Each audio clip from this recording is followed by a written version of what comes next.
que vous allez bien. Donc, ce qu'on va faire aujourd'hui, alors je vous avais parlé, donc, il y a souvent des thèmes qui me sont envoyés, des gens qui ils me posent des questions, puis je me suis dit, ben tiens, il y a une question dont j'ai parlé lors de la conférence du Nouvel An sur la voyance et le futur. Et il y a quelqu'un qui m'a posé une question là-dessus, donc je me suis dit, ben tiens, ça serait peut-être une occasion pour ce webinaire-ci d'en parler un petit peu. Puis évidemment, s'il y a des questions de votre côté, ben, n'hésitez pas à me le faire savoir, évidemment. Donc, tant pour l'enseignement ou d'autres sujets, hein, puisque ces petits webinaires-là ont pour objectif, donc, c'est pas comme des enseignements, comme des conférences quand je m'adresse à tout le monde. Je fais souvent des conférences à ce moment-là.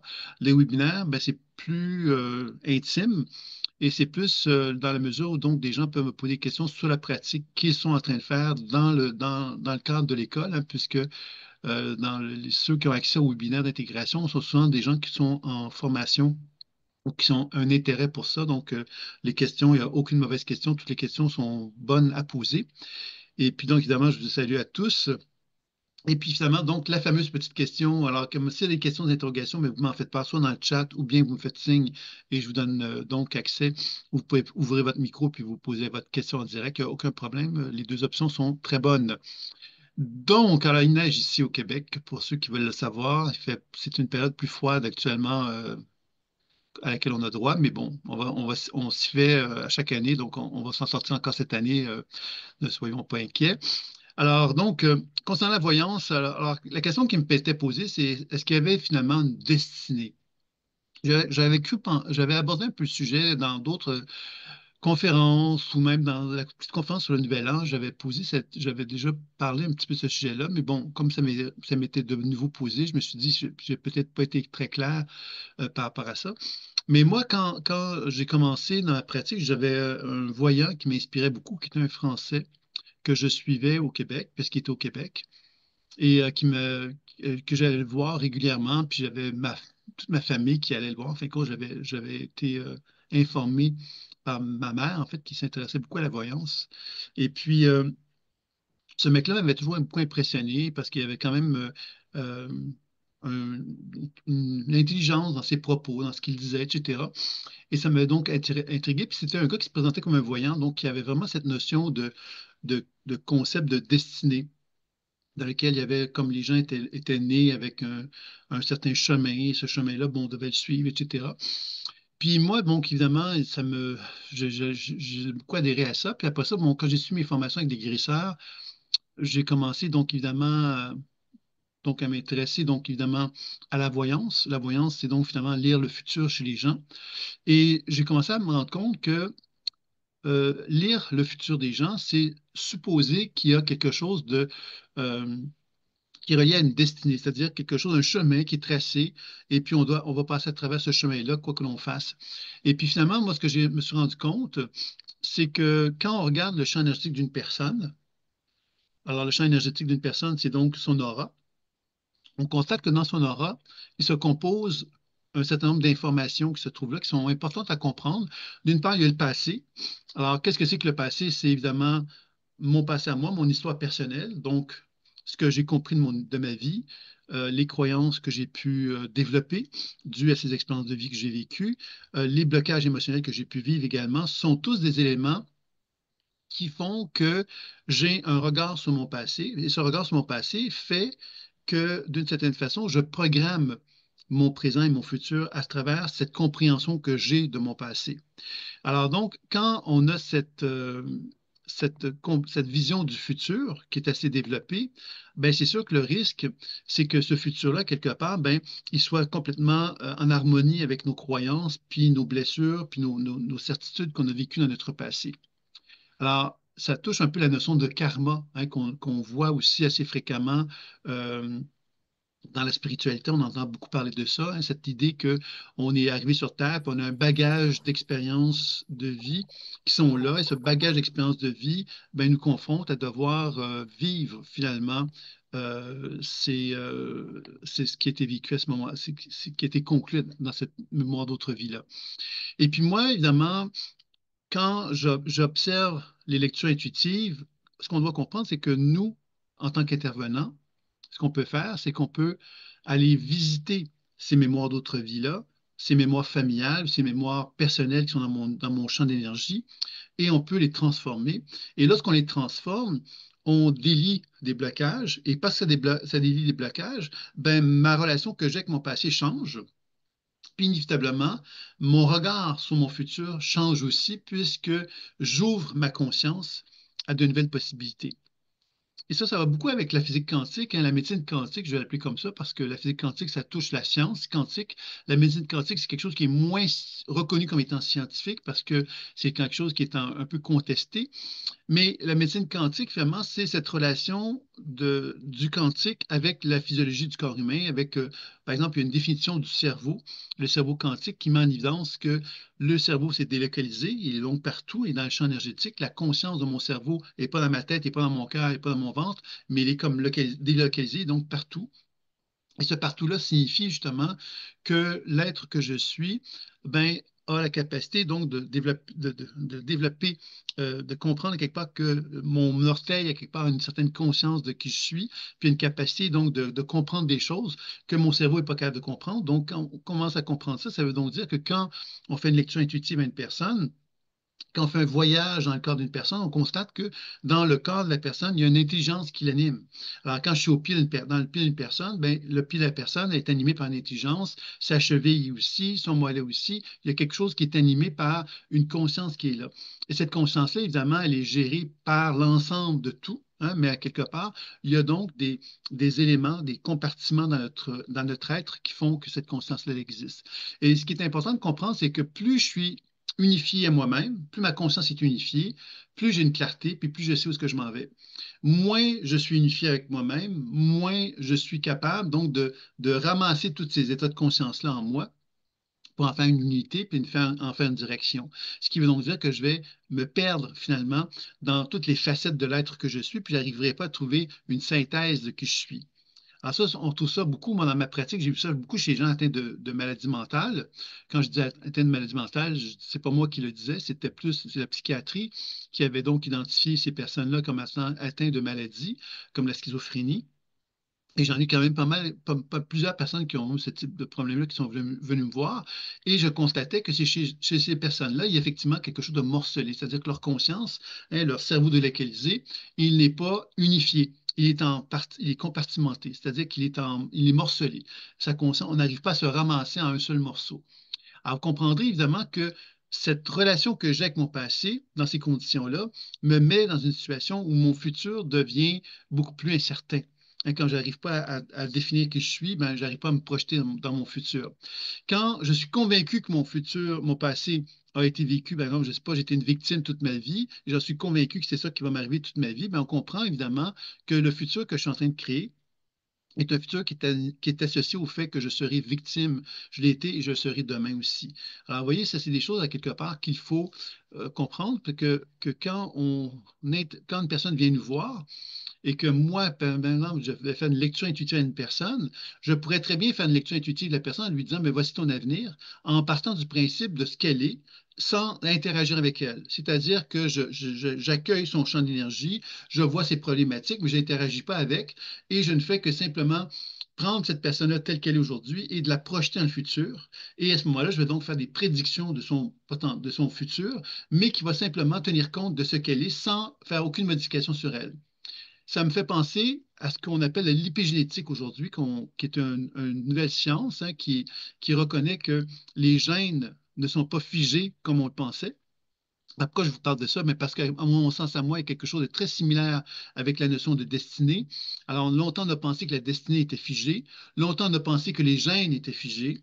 Et aujourd'hui, on se rend compte que par la pensée, donc par les changements d'attitude, de croyance, par le changement alimentaire, par la pratique de méditation, par l'activité physique, on peut faire des transformations des gènes dans notre code génétique. C'est intéressant, parce que ça veut donc dire quelque part que ce qu'on croyait qui était figé au niveau biologique, mais finalement ne l'est pas. On peut donc en modifier une grande partie du bagage génétique à travers justement ces changements que nous, on se donne la permission de faire dans notre vie.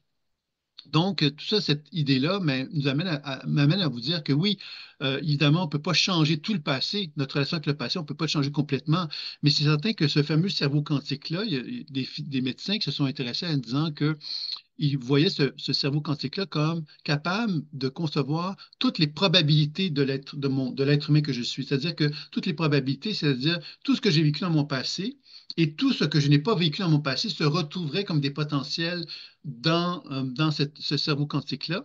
Et on pourrait envisager que le futur, de la même façon, le futur, ben, toutes les options du futur se retrouvent comme des probabilités dans ce champ quantique-là, dans ce cerveau quantique-là. Ce qui veut donc dire que moi, je vais donc choisir de réduire les probabilités selon plus je suis rigide, plus je suis prisonnier de mon passé, plus à quelque part ma vision de mon futur va être réduite à sa plus simple expression. C'est-à-dire que je vais répéter simplement ce que j'ai été. Et plus je le remets en question, plus je m'ouvre, finalement, que je fais du ménage dans mon passé, mais plus je m'ouvre aux possibilités multiples qui s'offrent à moi. Tout comme dans l'épigénétique, on a compris que si un individu change des habitudes, par exemple des changements alimentaires ou des changements au niveau de ses activités physiques ou au niveau des pratiques de méditation, hein, de relaxation, etc., ou encore de changement de croyance, bien évidemment, il y a donc des modifications qui vont se faire, qui vont donc modifier son futur en quelque sorte. C'est comme ça qu'on pourrait le voir. Donc, vous voyez que, à mon sens, à moi, quand une personne vient me voir, moi, j'aime bien mettre l'idée qu'il n'y a pas de déterminisme, mais il y a comme des potentiels. Alors, des fois, des gens qui viennent me voir, puis moi, je vois dans leur potentiel, euh, puis c'est déjà inscrit à quelque part. Il y a déjà des conséquences, c'est-à-dire qu'il y a un état, une relation avec le passé, et cette relation avec le passé, mais c'est certain qu'elle nous amène à manifester un certain fonctionnement, un certain comportement qui va nous amener justement à revivre des expériences de victimisation, par exemple, parce qu'on en a vécu dans le passé. Puis, il y en a dans d'autres circonstances, on sent quelque part comme un potentiel expansif chez un être humain. C'est-à-dire qu'il y a des potentiels limitatifs qui sont reliés à des mémoires qui sont figées dans leur expérience, dans leur souffrance, dans leur douleur, qui vont donc impliquer que je vais avoir tendance, moi, à répéter ces mêmes expériences-là. Ainsi, je suis convaincu d'avoir été une victime quand j'étais enfant et que cette blessure-là, quelque part, j'y suis complètement identifié. C'est un potentiel limitatif, c'est-à-dire que je ne parviens pas donc à me libérer de cette limitation-là et je vais donc tendance à la répéter, répéter, répéter. Alors que quand on regarde le potentiel expansif, ce sont des mémoires qui ont donc réussi à se détacher de leur souffrance et leur douleur et qui s'ouvrent à des potentiels évolutifs qui vont nous amener donc à la transformation. Et on doit comprendre que notre cerveau, lui, ben, quelque part, à tout instant, sans qu'on en soit conscient, fait faire des choix qui sont liés donc à soit que je raisonne avec des limitations, donc avec des mémoires limitatives qui sont reliées donc à des souffrances et des expériences connues, vécues et avec lesquelles à laquelle je suis fortement identifié et qui vont faire que je vais répéter tout le temps ces mêmes expériences-là, ou je vais raisonner avec des mémoires que je dirais plus expansives, qui, elles, vont me mettre en relation avec une évolution dans mon comportement, une nouvelle façon de me concevoir, une nouvelle façon de me regarder et d'évoluer. Alors, c'est certain que pour moi, donc, quand je regarde le champ énergétique d'une personne, ben, c'est ce que je vais essayer de faire quand on fait la lecture intuitive. On s'adresse donc à l'information qui est là, donc par exemple à la mémoire de l'enfant à quelque part que j'ai été, mais cet enfant-là a donc des informations qu'il va me transmettre. Je vais donc discuter avec lui pour comprendre le message qu'il a à me transmettre. Puis ensuite, la chose que je vais faire qui est importante, et ça touche vraiment la pratique, c'est la déprogrammation de la mémoire cellulaire, qui consiste en quoi? Elle consiste à donner à une mémoire tout ce dont elle a besoin pour qu'elle ne soit plus figée dans l'expérience avec laquelle elle s'est identifiée. Et ça, c'est vraiment bien important de comprendre parce que plus je donne à cette mémoire-là tout ce dont elle a besoin pour ne plus être identifiée à une certaine souffrance, une certaine limitation, une certaine croyance limitative qui l'anime, je lui donne accès à un nouveau comportement. Et ce nouveau comportement-là, c'est pas moi qui décide que ce sera quoi ce nouveau comportement-là. C'est le fait que je déprogramme l'information limitative qui se trouve présente, que cette information limitative va se transformer sous mes yeux, sous mes perceptions, et je vais constater qu'effectivement va faire émerger de nouveaux comportements, des nouvelles des nouvelles manifestations plus expansives et évolutives dans la mémoire. Ce qui veut dire qu'il y a une transformation qui va se faire. Et plus cette transformation va se faire, plus elle va me montrer le chemin d'un potentiel évolutif qui va m'indiquer justement que le potentiel futur qui est en moi existe. J'ai un potentiel futur qui pourrait se manifester. Ça pourrait donc, j'ai un potentiel futur de reproduire mon passé, le potentiel futur limitatif, et j'ai un potentiel futur expansif qui, lui, va me montrer le chemin d'un processus d'évolution pour me sortir d'une situation limitative dans laquelle j'étais figé pour accéder à des ressources et des potentiels évolutifs plus grands, plus en harmonie avec moi, dans lesquels ma plus belle version de moi-même va pouvoir se manifester, par exemple, aussi. Je ne sais pas si y a des questions concernant ce que je viens de vous raconter sur ce thème-là.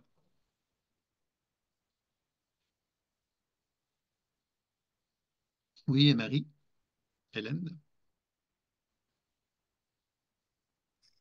Je voulais te poser la question de savoir si dans ces potentiels involutifs et évolutifs, par moment, on ne peut pas être à un carrefour. C'est-à-dire que dans des voyances, par exemple, que j'ai pu expérimenter moi-même, hein,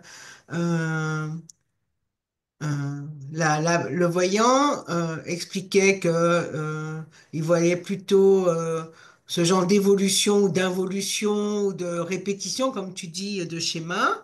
Et puis à un moment, il disait, c'est comme un carrefour. Ça, il va se passer ça et ça, c'est sûr et certain. Et après, il voyait pas trop quel chemin j'allais choisir, si j'allais à droite ou à gauche en fait, hein. Mais par contre, il voyait ces carrefours qui sont comme prédominants en fait sur la route. Et je voulais savoir ce que tu penses de ça. Ben, oui, bien sûr. Bien sûr, la distinction que je ferais, c'est que dans le travail intuitif, finalement, qu'est-ce qu'on essaye de faire dans le travail intuitif? C'est, par la déprogrammation, c'est d'amener donc, et par la projection, j'ajouterais, d'aller plus loin le plus possible. Alors, quand tu me dis, euh, il y a donc un carrefour, puis on ne sait pas trop si ça va aller à droite ou à gauche. Là, on tombe dans les probabilités. Là, tu fais référence à des probabilités. Les probabilités, c'est que c'est probable un certain pourcentage, c'est probable un certain pourcentage que tu ailles à gauche ou à droite. Il y a des probabilités. Hein, c'est comme des options, hein, finalement. Alors, qu'est-ce qu'on fait? Moi, ce que je fais et qui fait que je trouve que ça amène des réponses, c'est que je vais prendre, finalement, je vais te prendre toi, par exemple, puis je vais te mettre dans la voie de gauche et je vais voir comment tu vas te comporter dans la voie de gauche. Je vais te voir comment tu te comportes dans la voie de droite. Et c'est comme ça que je vais pouvoir arriver à te donner de l'information qui va te permettre de comprendre quel serait le chemin de réalisation qui va être le plus approprié pour toi. Parce qu'en te mettant dans les scènes, finalement, parce que c'est un jeu imaginaire, le processus intuitif est vraiment relié à une interaction avec un champ subtil, mais ce champ subtil-là, l'interaction que j'ai avec lui se fait par le biais de mon imagination. Donc, si moi, j'ai reconnu qu'effectivement deux options qui étaient là, deux voies probables, ben, je vais prendre effectivement, je vais prendre par exemple Mary-Hélène et je vais l'amener dans la voie de gauche, je vais l'amener dans la voie de droite et je vais voir se déployer à ce moment-là des conséquences de ça qui vont m'amener à te conseiller davantage sur le chemin de gauche, chemin de droite. Alors, évidemment, est-ce qu'il y a un destin? Dans le sens que c'est écrit que tu vas prendre un chemin ou un autre, moi je te dirais que non. Je te dirais quelque part que par exemple, il y a des gens, moi j'ai vu des gens qui ont, moi-même, j'ai déjà conseillé des gens de ne pas prendre une direction. Par exemple, dans le couple, hein, les femmes, vous savez ce que vous êtes, hein, le romantisme et tout ça. Donc, là, je blague. J'aime ça agacer un peu des fois. Alors, l'idée des femmes, souvent, par contre, puis c'est une réalité, c'est souvent ça que j'ai vu, moi, c'est qu'il y a beaucoup de femmes qui vont avoir cette tendance à vouloir espérer qu'un homme change. OK? Puis c'est normal, c'est beau d'ailleurs d'avoir cette conviction-là. Maintenant, il y a des conditions à mettre en place pour vérifier effectivement si on a raison de croire qu'un homme peut changer. Alors moi, j'avais déjà vu à plusieurs reprises des gens avec qui je voyais des situations dans lesquelles une relation était problématique et moi, je lui disais quelque part de faire certaines actions pour déterminer jusqu'où elle pouvait faire confiance à cette personne-là. Et puis, évidemment, si elle voyait que ça donnait pas de bons résultats, ben, c'était ça sans doute mieux d'arrêter la relation. Moi, je vais jamais dire à une personne de pas être, d'arrêter une relation où c'est très rare que, si on me demande vraiment mon conseil, je vais le donner. Sauf que je vais toujours dire à la personne que c'est son choix. Maintenant, il arrive quelquefois que, comme c'est arrivé à quelques reprises, que des personnes ont fait ce que je leur avais dit de faire, puis ils constataient que l'autre personne ne répondait pas adéquatement à leur demande, mais ils ont décidé de rester quand même. Alors, ça peut évidemment, c'est un choix que l'on fait. Donc, il n'était pas, ils auraient pu dire non, je n'irai pas en cette direction-là, mais ils ont dit oui, je vais y aller. Alors, ça ne veut pas dire qu'ils ont perdu leur temps, mais ça veut dire que simplement qu'ils ont été chercher une confirmation, une sur-confirmation de quelque chose qu'ils pouvaient ressentir en eux et qu'ils n'ont pas écouté vraiment parce qu'ils voulaient vraiment être sûrs que c'était bien vrai, que c'était pas, qu'ils n'allaient pas pouvoir avoir quelque chose de bien avec cette personne-là. Donc, ils se sont mis dans des situations un peu plus difficiles pour pouvoir le vérifier. Et on peut comprendre, on peut accepter, bien sûr, cette réalité-là. Mais tout ça pour vous dire finalement que des fois, on se complique l'existence en tant qu'être humain en se donnant l'obligation de suivre des chemins qui sont plus difficiles parce que quelque part, on ne prend pas le temps de s'écouter. C'est là que l'aspect intuition peut être vraiment une voie intéressante. Puis c'est pas toujours facile de s'écouter, on est d'accord, mais en s'écoutant, ben, on arrive justement à mieux cerner comment on peut arriver à trouver le juste chemin dans notre vie. Alors évidemment, il y a d'autres gens que moi j'ai vus qui ont suivi un chemin qu'on percevait dans leur quand on voit un potentiel évolutif chez quelqu'un, c'est facile à lui vendre, hein, parce que le potentiel évolutif, c'est un plan d'action qui devient évolutif pour la personne, qui la fait grandir, qui la fait s'épanouir, qui fait qu'elle se sent en évolution. Donc, puis ça, on a vu souvent aussi des gens qui ont suivi ces chemins-là quelque part, puis qui ont effectivement pu évoluer, progresser, cheminer, mieux se réaliser, tu vois. Donc, on a toujours le choix entre ces deux pulsions-là, ces deux potentiels-là, plutôt le limitatif et l'expansif. Puis l'idée, évidemment, pour arriver à bien cerner les conséquences des choix que l'on fait, c'est de mettre en situation en projetant la personne dans le chemin qu'elle s'est donné, que ce soit moi, hein, si c'était sur moi que je le faisais, ou que ce soit sur quelqu'un d'autre. Je ne sais pas si j'ai répondu à ta question, Marie-Hélène. Oui, oui, tu réponds bien à la question. Après, je me pose en même temps par rapport à ça la question de la notion du temps, parce que c'est très relatif tout ça. C'est-à-dire que toi, tu peux visiter le chemin involutif et le chemin évolutif, exprimer ce que tu ressens à la personne, hein, mais peut-être qu'elle va décider de pas t'écouter entre guillemets, aller dans la surconfirmation dont tu parles de certains choix parce qu'elle a besoin de plus de temps avant de pouvoir se raccorder peut-être aussi à l'autre chemin ou d'avoir une rencontre, une autre rencontre potentielle qui va pouvoir l'aider à se réaiguiller sur un chemin beaucoup plus évolutif, hein. Oui, oui. Mais tu sais, moi, j'aime bien parler de potentiel futur. J'utilise toujours ce terme-là, si vous avez remarqué, quand je parle du futur. Pourquoi? Parce que pour moi, le potentiel futur, c'est donc dire quelque part que moi, dans mon présent, si je regarde ton énergie ou je regarde l'énergie de quelqu'un d'autre, je vais voir dans votre champ énergétique donc un potentiel limitatif, donc des souffrances, des douleurs, etc. Mais si j'interagis avec tout ça, je vais voir apparaître un potentiel futur. Le potentiel futur, c'est que moi, par exemple, ma relation avec mon passé, si elle change, ben, je vais commencer à faire émerger en moi de nouvelles visions de moi-même, des nouveaux chemins évolutifs dans lesquels je vais me voir me comporter plus en accord avec qui je suis. Donc, quand je suis comme ça, ben, finalement, je suis en train de me révéler à moi-même, puis de permettre justement l'émergence d'un nouveau chemin, d'une nouvelle voie et d'une nouvelle route.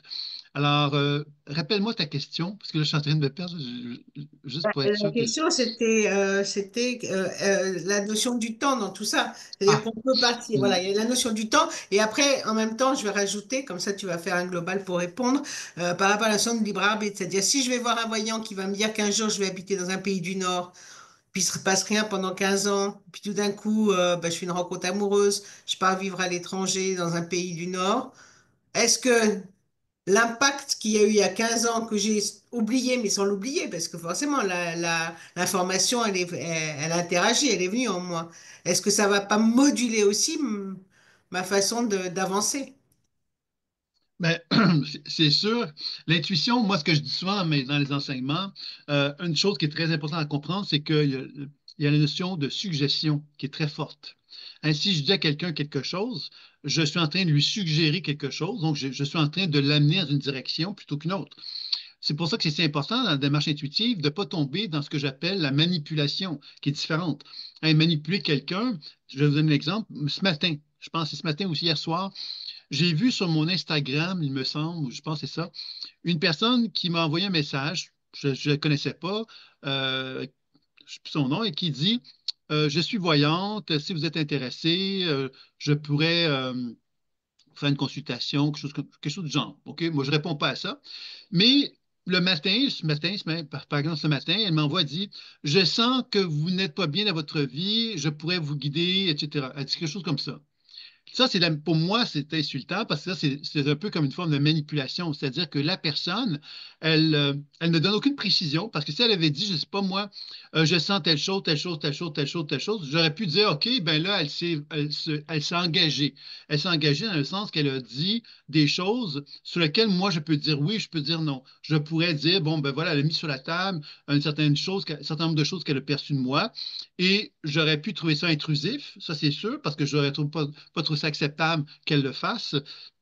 Mais au moins, en mettant de la matière sur la table, j'aurais pu dire, OK, bon, ben, au moins, elle a fait un effort, puis elle montre à quelque part qu'elle a un certain talent. Donc, je pourrais me dire, bon, voilà, je vais peut-être aller la voir. Mais quand quelqu'un dit, je sens que ça va pas bien, ou je sens. Vous voyez, c'est une facilité. Là, on tombe dans une forme de manipulation. Et dans le travail intuitif, il y a un grand danger dans que ce soit en médiumnité, que ce soit en clairvoyance, clairaudience, clairsentience, en channeling, dans tous ces trucs-là, il y a effectivement un grand danger de manipulation quand on tombe dans ce que j'appelle les généralités. Hein, par exemple, hein, je pourrais te dire, toi, Marie-Hélène, ah, ben, je sens que l'amour universel en toi a d'immenses capacités. Tu vois, c'est quelque chose qui pourrait te parler, peut-être, peut-être pas, mais ça ouvre la porte à quelque chose qui veut rien dire. Alors, quand on parle comme ça, bien évidemment, une personne peut se sentir reconnue dans des commentaires comme ça, mais ça n'a pas d'enracinement, ça n'a pas de personnalisation par rapport à toi non plus, ça ne parle pas de ton histoire véritablement.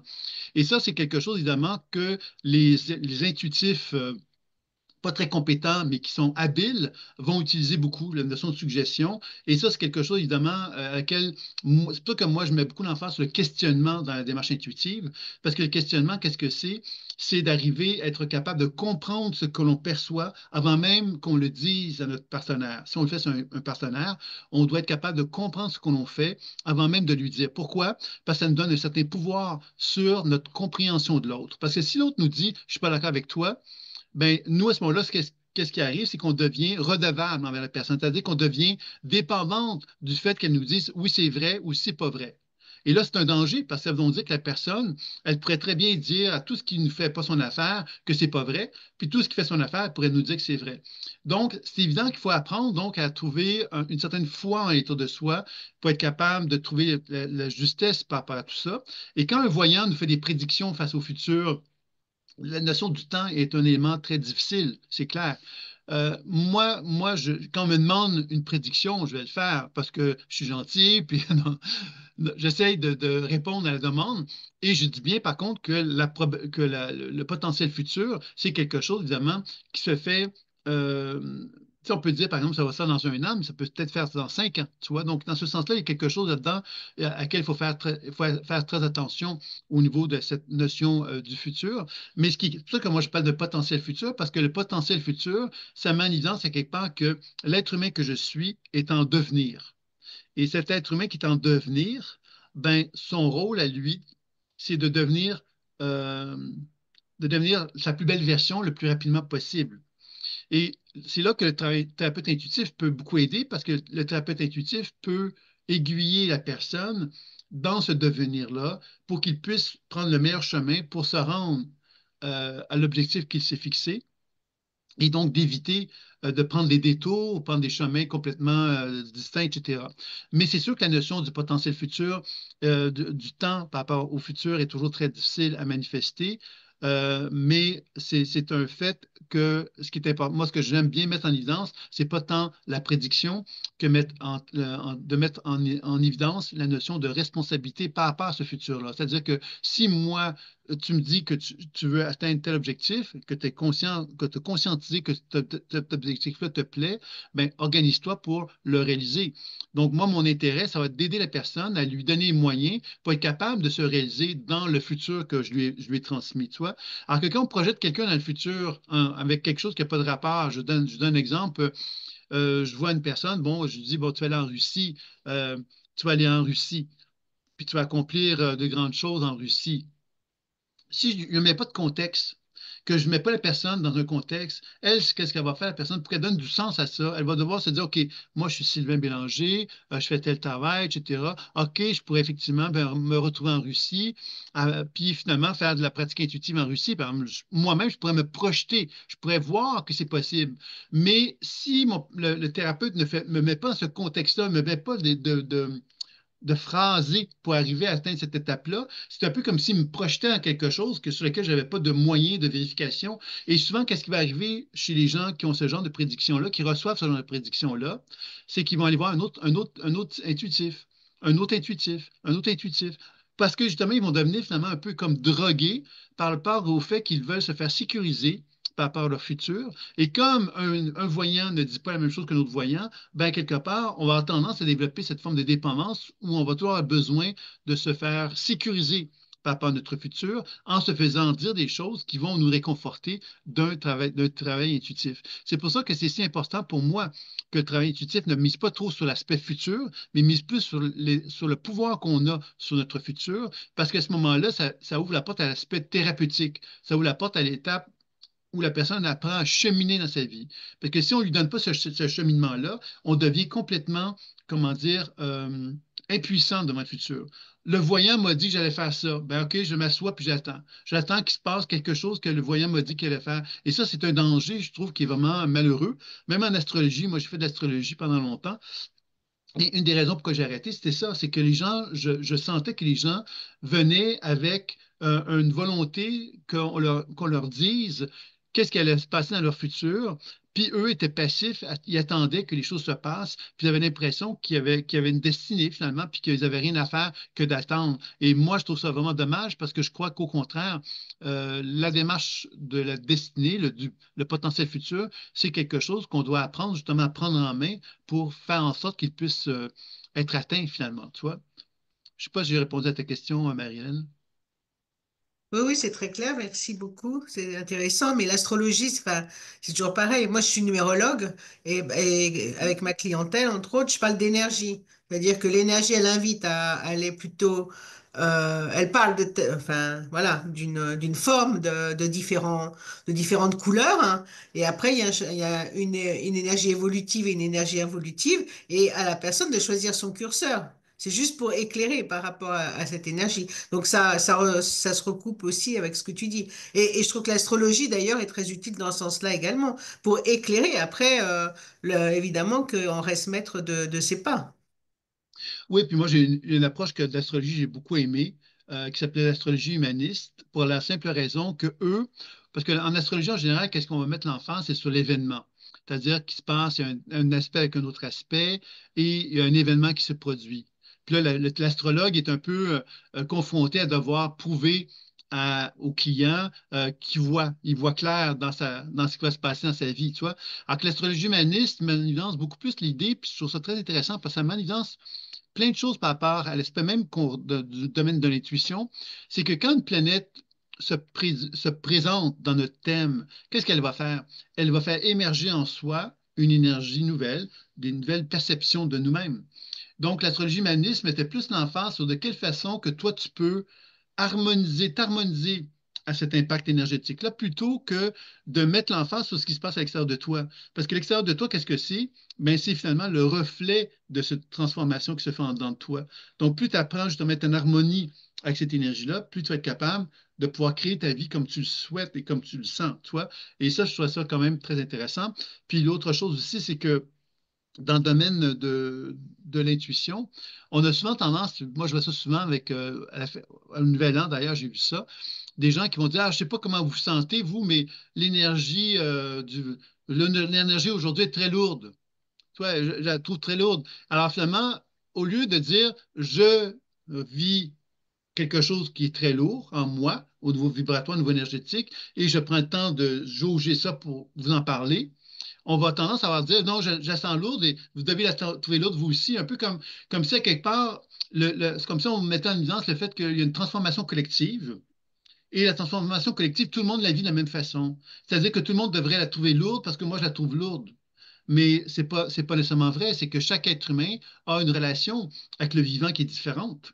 Et c'est là que justement l'intuition devient une richesse, parce que l'intuition ne nous dit pas que tout le monde vit la même chose de la même façon. Elle nous dit au contraire que chaque être humain vit une expérience qui lui est propre et que plus on apprend à développer notre langage intuitif, plus on apprend à s'individualiser, et puis on apprend justement à discerner ce que je suis par rapport à ce que tu es et ce que les autres sont. Et dans ce sens-là, le processus pour moi, quand on parle d'un changement planétaire de conscience, ben pour moi, c'est pas que tout le monde va penser et vivre la même chose, c'est que tout le monde va vivre une expérience distincte.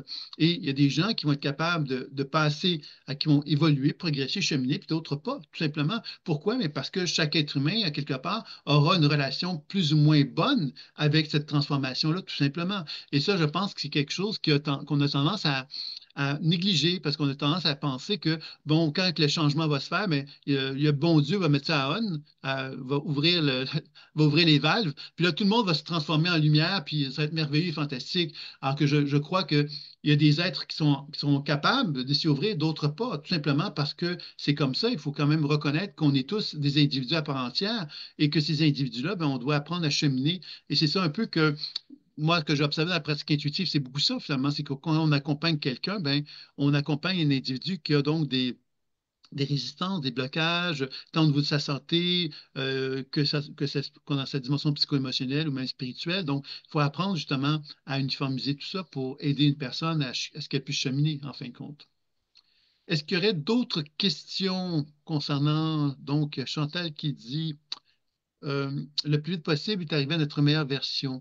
Est-ce que cette meilleure version est déterminée ou a été programmée? Ben, ça revient un peu à ce que j'ai dit tantôt, c'est-à-dire que si on part du principe que le cerveau quantique, c'est des probabilités, hein, c'est ça que les physiciens arrivent à concevoir que le cerveau, ce serait finalement un ordinateur dans lequel les possibilités seraient, seraient présentes, c'est-à-dire qu'il y a plein de possibilités qui sont là.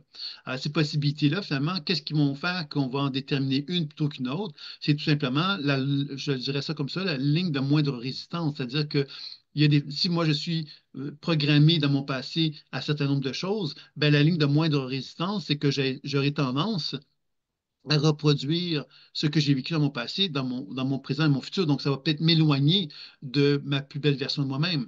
La plus belle version de moi-même, ben, quelque part, c'est quoi? C'est quand je déprogramme et que j'arrive à déprogrammer mon être pour être capable de voir l'essence de qui je suis. L'essence de qui je suis, c'est l'être, c'est ça la plus belle version de soi-même.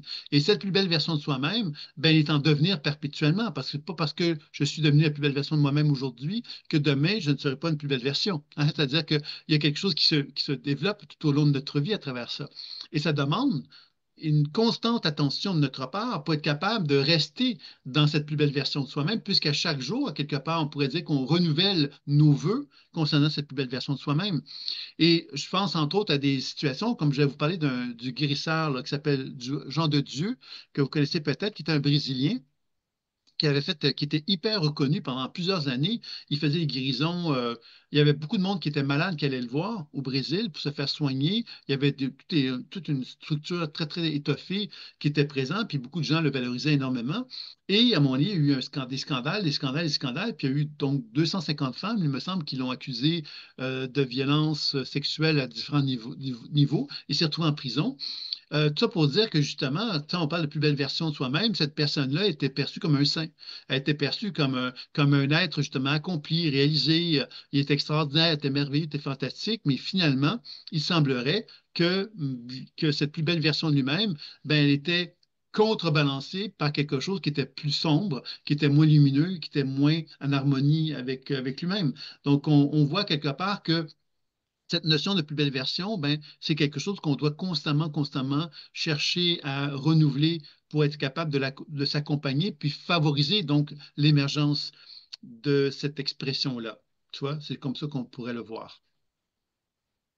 Donc, j'espère que j'ai répondu à ta question, Chantal. Donc, la programmation, mais pour moi, dès qu'on parle de programmation, ça veut donc dire qu'on est figé.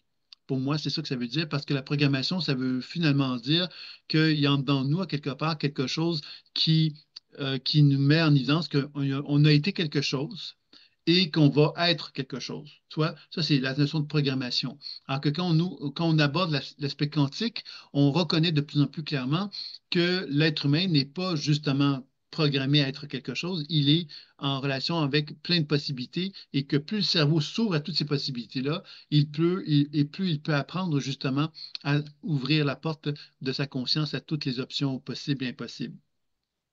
C'est un peu ça qu'on pourrait dire par rapport à ça. Est-ce que vous auriez d'autres questions? Est-ce que le morcellement de conscience empêche une déprogrammation? Ben oui, le morcellement de conscience, c'est ce que moi j'appelle la dissociation. Et la dissociation, ça se manifeste sous la forme d'une énergie qui est en désaccord avec moi. C'est-à-dire que si moi, j'ai une mémoire qui n'est pas en harmonie avec moi, ben, quelque part, cette énergie-là qui est même en désaccord avec moi complètement, ben, elle devient dissociée, c'est-à-dire qu'elle se déconnecte de moi. Et comme elle est déconnectée de moi-même, ben, à mon insu, cette énergie-là est contre moi. Et comme elle est contre moi, ben, elle m'empêche justement de pouvoir donc me réunifier à elle. Donc, je traîne avec moi une densité énergétique qui n'est pas avec moi, qui crée du conflit. Le conflit, c'est quoi? C'est une perturbation énergétique. Hein, par exemple, un désordre énergétique. Donc, au niveau de mes organes, de mes systèmes du corps, je peux constater qu'il y a une perturbation. Au niveau psycho-émotionnel, ce sont des mémoires ou des énergies quelque part qui sont en conflit avec moi. Par exemple, je ne sais pas, une facette de moi que j'aime pas de moi-même, la colère qui est en moi, mais je pourrais être dissocié de cette colère-là. Et cette colère-là, en échange, ben, pourrait se mettre en colère contre moi et elle pourrait créer des réactions auto-immunes, par exemple, pour donner un exemple. Vous voyez, alors, on voit que quand on se dissocie de quelque chose, ben, l'énergie, effectivement, ben, elle devient en quelque part, elle est en combat avec nous à ce moment-là et elle devient une problématique qui peut toucher la santé énergétique, tout comme la santé psycho-émotionnelle à ce moment-là. Et le morcellement de la conscience, ça peut faire penser d'ailleurs à la perte de l'âme. Hein, la perte de l'âme, c'est quelque chose qu'on retrouve dans le chamanisme.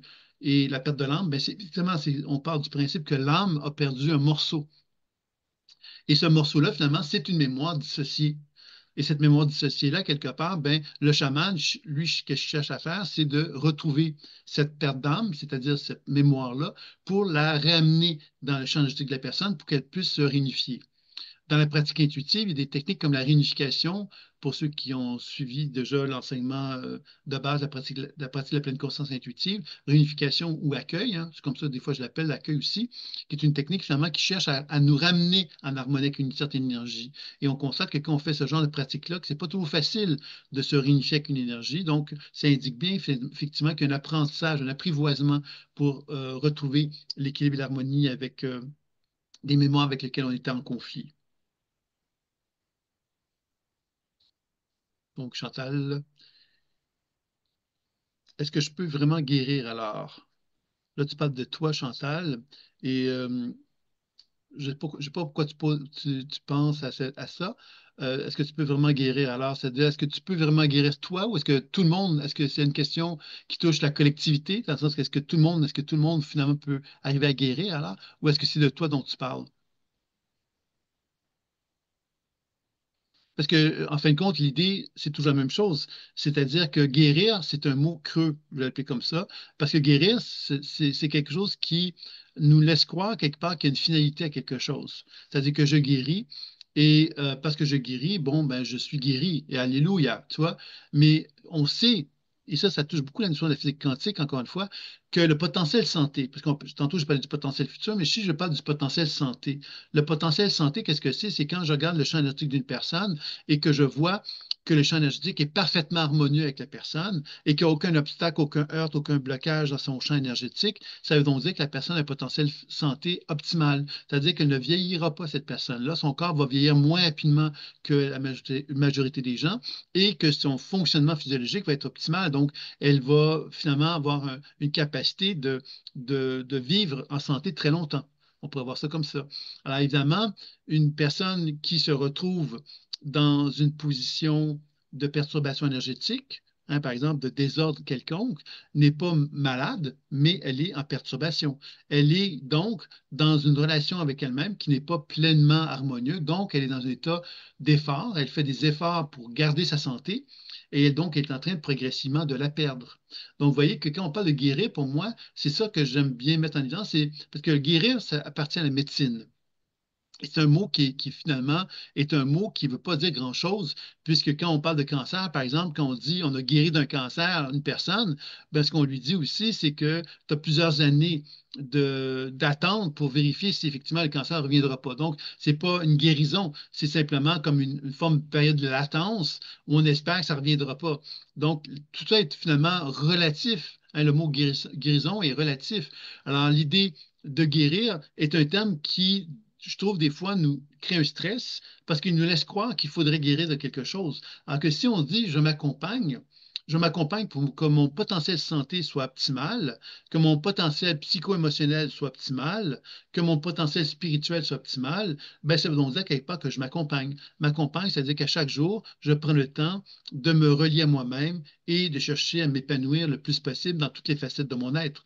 Et ça, je pense que le mot guéri n'est pas intervenu dans ce que je viens de dire, mais le mot accompagnement prend tout son sens puisqu'il me fait comprendre que chaque jour, je dois renouveler mes vœux pour favoriser le potentiel santé, pour être de plus en plus en accord et en harmonie avec moi, d'où la pratique de l'enracinement, que vous connaissez sans doute tous, hein, ou ancrage, hein, qui nous permet de nous mettre dans une position où on développe cette fameuse antenne qui va nous préparer ensuite à la pratique intuitive.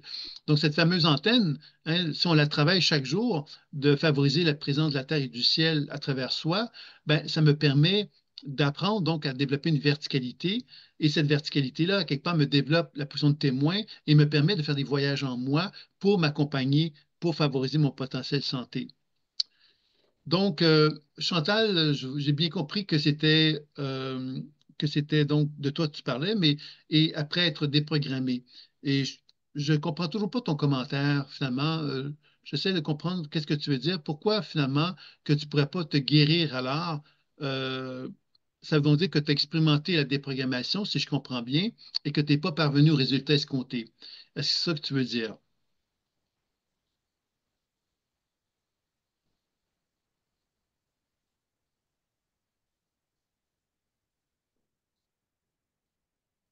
Parce que la déprogrammation, encore une fois, on a toujours cette espèce de notion de finalité. Si je me déprogramme, ça veut donc dire quelque part que je suis libéré. Tu vois? Alors que quand on revient avec la notion d'accompagnement, la déprogrammation implique qu'on va s'accompagner. Et si on s'accompagne, ça veut donc dire quelque part qu'on va favoriser un travail de réunification. Et ce trait de réunification n'implique pas qu'on se réunifie, c'est qu'on favorise un processus de réunification. Et c'est ça, quelque part, qui est quand même l'objectif quand même de ça, et que si on arrive à un sentiment de réalisation absolue, totale de soi-même, tant mieux. C'est quand même comme ça qu'on cherche à faire. Morcellement, donc, pas déprogrammation. Oui, OK. Ben, le morcellement, finalement, si on vient avec la pratique, les bases de la pratique intuitive, qu'est-ce que c'est? La première chose, c'est l'enracinement, qui est la technique de base, qui, elle, va nous permettre de retrouver la position d'alignement en tant qu'être humain. C'est la position dans laquelle on apprend à être une antenne où l'énergie circule le plus harmonieusement possible, tant dans notre relation avec la Terre qu'avec l'énergie du ciel. Et cette position-là nous permet donc d'être un bon conducteur, c'est-à-dire qu'on a un sentiment d'être connecté avec soi, et ça, c'est une première étape. Après ça, évidemment, il y a cette relation avec le cœur qui va faire qu'on va pouvoir faire des lectures intuitives avec soi-même, on va pouvoir diriger la lumière dans notre corps pour voyager à l'intérieur de soi, tant pour travailler sur la dimension énergétique que psycho-émotionnelle que spirituelle. Il y a plusieurs techniques, plusieurs façons d'aborder la pratique intuitive pour être capable justement donc de faire des lectures intuitives pour développer la connaissance de soi. La connaissance de soi, c'est comprendre la raison d'être des morcellement, par exemple, des énergies perturbées, des énergies dissociées.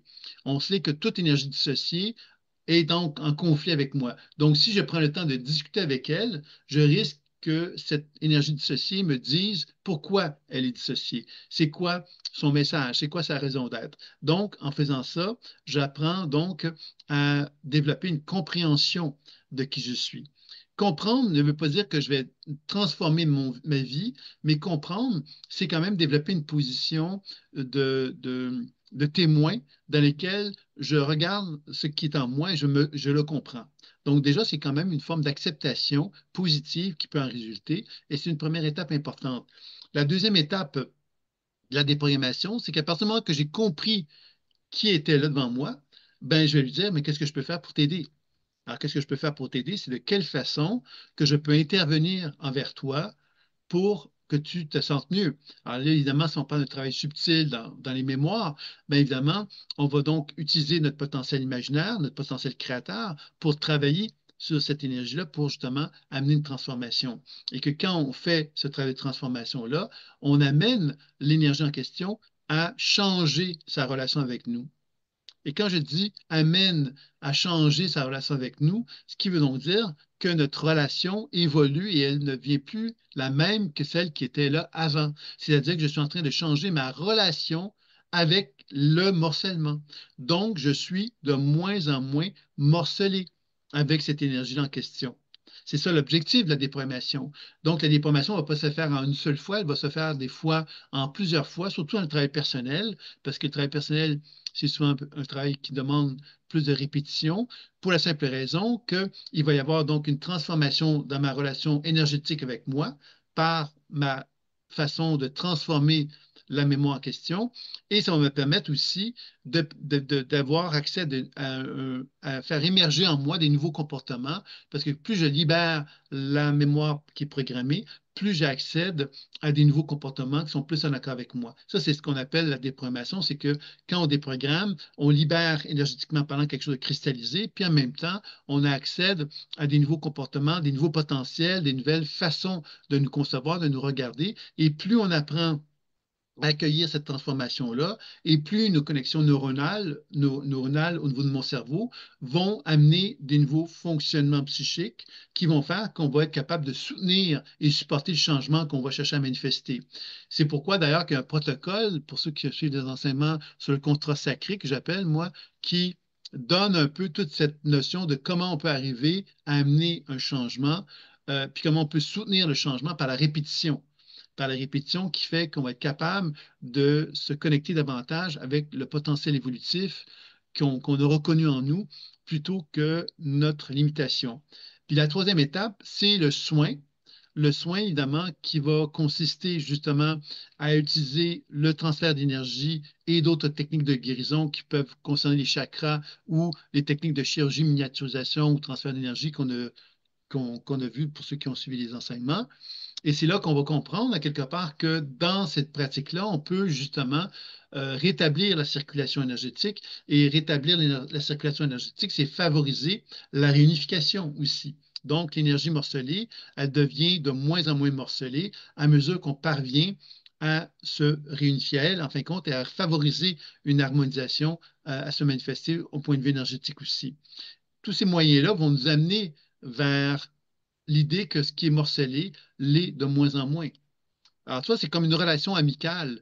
Hein, je peux être en conflit avec quelqu'un, mais maintenant, ça fait longtemps que je suis en conflit avec la personne. C'est pas parce que je vais lui dire que je veux pas être en conflit avec elle que la personne va me dire, ben, très bien, pas de problème. Non, non. Elle va être en colère contre moi peut-être pendant un certain temps encore, et peut-être que moi aussi d'ailleurs, que je vais être en colère contre elle, mais que si je veux avoir une relation avec elle de nouveau comme elle était avant, par exemple, c'est une relation amicale, une bonne amie, ben, ça va prendre un certain temps avant qu'on soit capable de rétablir les ponts puis qu'on soit capable peut-être de redevenir amis. Ça ne reviendra peut-être jamais, mais si on a une volonté vraiment, on va peut-être y arriver, mais ça va prendre un certain temps.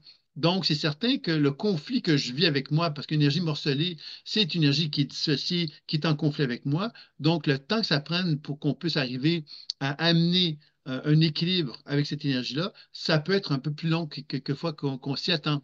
Et c'est pour ça que j'aime mieux, moi, j'aime bien appeler l'accompagnement comme un terme que je trouve très intéressant parce que ça ouvre la porte vraiment à l'idée d'apprentissage et d'apprivoisement de quelque chose, plutôt que de favoriser ce qu'on appelle le miracle. Hein, le miracle, c'est que ça se vit en 5 minutes, puis tout est réglé, puis on n'a plus à y revenir. C'est quelque chose qui arrive rarement. Et il faut bien comprendre, évidemment, que l'être humain aimerait bien, justement, envisager l'idée du changement permanent qui se fait en 30 secondes. Mais c'est comme dans la démarche intuitive, d'ailleurs. Beaucoup de gens se disent, ah ben moi, j'aimerais ça devenir intuitif instantanément. Mais oui, tu peux devenir instantanément intuitif, mais tu ne seras pas nécessairement un bon thérapeute intuitif pour autant ou un bon intuitif pour autant. Un bon intuitif, c'est quelqu'un qui pratique son outil. Alors, c'est la même chose pour le changement. Si on veut changer, ben, on doit pratiquer le changement. On doit s'ouvrir au potentiel de changement que l'on souhaite manifester. Sinon, on n'arrivera à pas grand-chose finalement.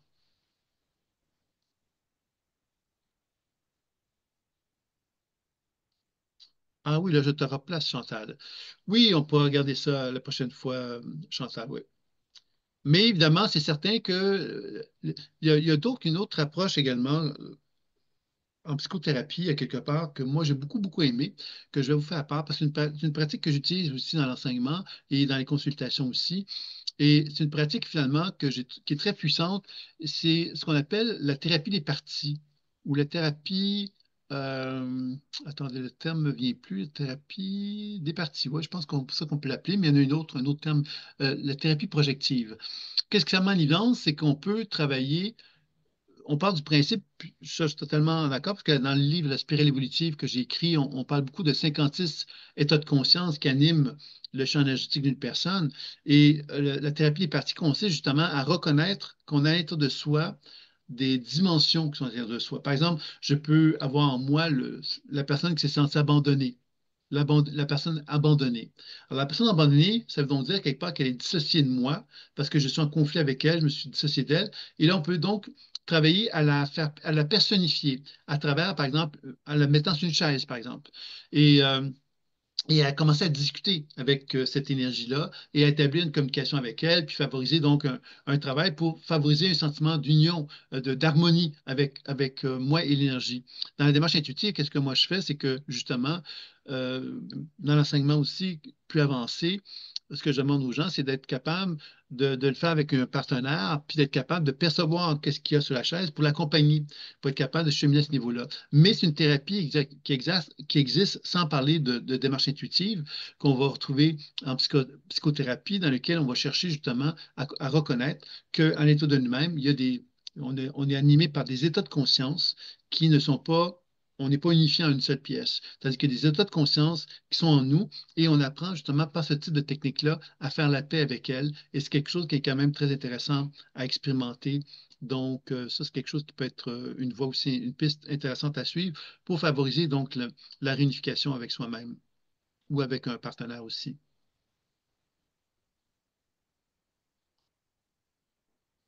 Est-ce que vous aurez d'autres questions concernant donc l'enseignement ou d'autres questions que vous pourriez avoir?